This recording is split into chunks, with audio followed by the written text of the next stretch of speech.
ભરૂચમાં જિલ્લા કક્ષાએ આંતરરાષ્ટ્રીય યોગ દિવસની ઉજવણી કરાઈ। યોગ ફોર હેલ્ધી એજિંગ થીમ સાથે મોટી સંખ્યામાં નાગરિકો જોડાયા। કાર્યક્રમમાં જોડાયા હતા। જીએનએફસી સ્પોર્ટ્સ કોમ્પ્લેક્સ ખાતે ઉજવણી કરવામાં આવી હતી। જેલના બંદીવાનો કર્મચારીઓ પણ અભિયાનમાં ભાગ લીધો હતો। આ કાર્યક્રમમાં જનપ્રતિનિધિઓ, વહીવટી અધિકારીઓ, વિવિધ સંસ્થાઓ, એનજીઓ, શાળાના વિદ્યાર્થીઓ અને શિક્ષકો મોટી સંખ્યામાં ઉપસ્થિત રહ્યા હતા અને સામૂહિક યોગાભ્યાસ કર્યો હતો। જીએનએફસી સ્પોર્ટ્સ કોમ્પ્લેક્સ ખાતેના મુખ્ય કાર્યક્રમમાં યોગ ગુરુ શિષપાલજી દ્વારા માણસાથી કરાયેલી લાઈવ યોગ ક્રિયામાં અધિકારીઓ, પદાધિકારીઓ, ગુજરાત યોગ બોર્ડના સ્વયંસેવકો, વિવિધ સામાજિક સંસ્થાઓ, એનજીઓ અને શાળાના વિદ્યાર્થીઓએ ઉત્સાહભેર યોગાસનો કર્યા હતા। આ દ્વારા તેમને યોગ પ્રત્યેની પોતાની પ્રતિબદ્ધતા વ્યક્ત કરી હતી।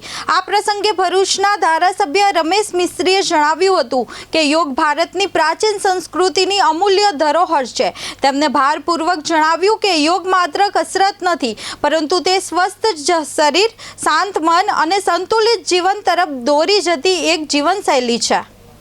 જિલ્લા કક્ષાનું જે યોગ શિબિરનું આયોજન છે એ ભરૂચ ખાતે કરવામાં આવેલ હતું અને આ યોગ શિબિરમાં હજારો સંખ્યામાં સેવાભાવી સંસ્થાઓ, વિદ્યાર્થીઓ અને આગેવાનો જોડાયા હતા અને એક બહુ સરસ તરીકે જે ઓનરેબલ પ્રાઇમ મિનિસ્ટર સાહેબનું સપનું છે કે યોગ એક દિવસ માટે નથી તો 365 દિવસ માટે છે અને આ વર્ષની જે થીમ હતી કે યોગા ફોર હેલ્ધી એજિંગ, એટલે આપણે હવે યોગા જે છે આપણે આગળ વધતું જે ઉંમર છે એને સારું રાખવા માટે યોગા ઉપર આપણે કોન્સન્ટ્રેટ કરવું પડે, એને અવેરનેસ માટે આ યોગ શિબિરનું આયોજન કરવામાં આવ્યું હતું।